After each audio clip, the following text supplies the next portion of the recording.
Labas vakaras, malonu sveikinti su Druskininkų regiono televizijos žiūrovais. Eteryje nauja savivaldos savaitė. Praėjusį penktadienį Druskininkuose lankėsi švietimo ir mokslo ministras Gintaras Steponavičius, jo patarėjas Albertas Lakštauskas ir švietimo kokybės ir regioninės politikos departamento vyriausioji specialistė Jūratė Venskienė.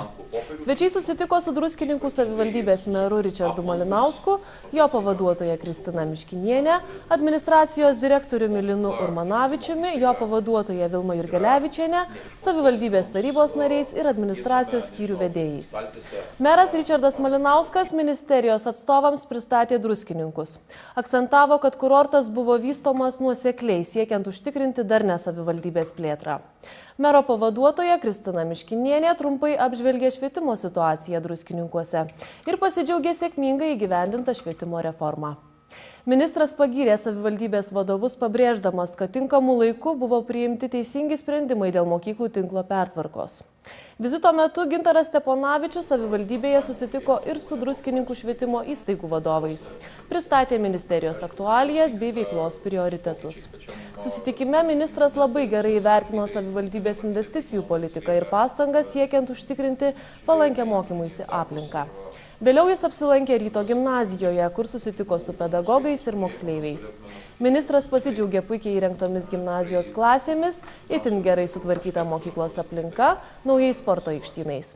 Viešnagės Druskininkuose metu ministras taip pat apsilankė Čiurlionio menų mokykloje ir teigiamai įvertino neformaliojo švietimo įstaigų reorganizavimą ir neformaliojo švietimo reformą savivaldybėje. Ministrui gerą įspūdį paliko moderni Leipalingio vaikų lopšelio darželio Liepaitė infrastruktūra ir sukurtos sąlygos vaikų kūrybiškumui ugdyti. Į Druskininkus dažnokai tenka lankytis, bet šiandien aš lankausi su darbiniu vizitu ir gera proga ne tik su savivaldybės vadovais susitikti, įstaigų vadovais, bet ir apsilankant konkrečiose švietimo įstaigose, šiuo atveju ir gimnazijoje, ir darželiuose, kad pabendrauti su mokytojais. Ir aš laikau tai mano gera kas savaitinė proga pasitikrinti pulsą. Kaip vertinate esamą situaciją švietimo Druskininkuose? Tai, kad Druskininkuose tinklo pertvarka yra pabaigta ir dabar jau yra aiškiai ilgalaikė perspektyva leidžia bendruomenėms mokyklose susitelkti į ugdymo procesą, į savo tiesioginį darbą, o ne būti gynybinėse ar laukimo būsenose. O šalia to tikrai mane džiugina, kad kaip keičiasi druskininkai, tai nuo tos kaitos neatsilieka ir švietimo įstaigos, jų pastatų būklė, tvarkymas tame tarpe ir tai, kad pasiekimai, kalbant ir apie bendrą lavinimą, ir apie neformalų švietimą, tikrai talentų, gabių vaikų rezultatai nuteikia labai pozityviai ir manau, kad visą iš tokių apsilankimų, naujų idėjų darbams tikrai parsivešiu. Kaip atrodo Druskininkai, jeigu palygintume su kitomis savivaldybėmis? Druskininkai ne veltui šiais metais mes apdovanojame iš visų savivaldybių Druskininkus kaip šviesiausią savivaldybę, geriausiai vertinant, lyginant su kitom dirbančia švietimo srityje. Ir tam pagrindo tikrai yra dėl to, kad ne tik su tinklo pertvarka, bet ir su, sakykime, taip, aprūpinimo ir kitais dalykais ir turinio lygių yra jums kuo didžiuotis. Ir aišku, aš tikiuosi, kad mes suprasim, kad negali sustoti ties to, ką esi pasiekęs. Ir kalbėdamas šiandien su pedagogais sakiau, stenkimės dėl vaikų, bet supraskim, kad pats švietimas leidžia tobulėti ir mums patiems kiekvienam asmeniškai. Praėjusį ketvirtadienį Leipalingyje organizuota kasmetė žemdirbių šventė Metų ūkis 2011, kuri tradiciškai buvo pradėta linkint derlingų ateinančių metų. Leipalingio laisvalaikio salėje susirinko gausus būrys Lietuvos ūkininkų sąjungos Druskininkų padaliniui priklausančių narių bei šventės svečių. Pasveikinti geriausius savivaldybės ūkininkus atvyko meras Ričardas Malinauskas, mero pavaduotoja Kristina Miškinienė, administracijos direktoriaus pavaduotoja Vilma Jurgelevičienė, savivaldybės tarybos nariai, administracijos darbuotojai. Kaip ir kasmet svečius stebino gausus vaišių stalas, tradiciniai ūkininkų patiekalai bei pakili šventės nuotaika. Jeigu būtų galima palinkėti tai, kas tikrai išsipildys, tai be abejo aš norėčiau palinkėti mūsų ūkininkams, kad būtų pačios derlingiausios žemės, kurios duotų patį geriausią derlį, nepriklausomai nuo to, ką besodintum, ką beaugintum. O šiaip tai aš noriu pasidžiaugti būtent jų aktyvumu, nors ir to žemės nėra tokios derlingos, kokios norėtųsi, bet pas mus žmonės yra pakankamai linksmi, gerai nusiteikę, besiduomintis, bebendraujantis, kas yra labai svarbu šiandien dienai. Taigi aš norėčiau palinkėti, kad to bendravimo būtų dar daugiau, susiklausimo būtų dar daugiau ir tie rezultatai, kurių jie siekia, tiek derliaus atžvilgių, tiek pripažinimo atžvilgių, tiek tam tikrų teisinių normų atžvilgių, kad viskas išsipildytų. Ką reiškia druskininkams būtent tų ūkininkų buvimas? Na, kadangi druskininkai tai yra savivaldybė su kaimiškom vietovėm, su teritorijom, taigi kai kurių mūsų savivaldybės gyventojų tiesiog gyvenimas yra susietas su žemės ūkiu, su ta produkcija, kurie jie augina, o pačiam kurortui kaip miestui be abejo yra labai svarbu mūsų ūkininkų produktai, kuriais prekiaujama šiuo metu mieste ir aš manau, kad ateityje tai turės dar didesnę paklausą ir poreikį.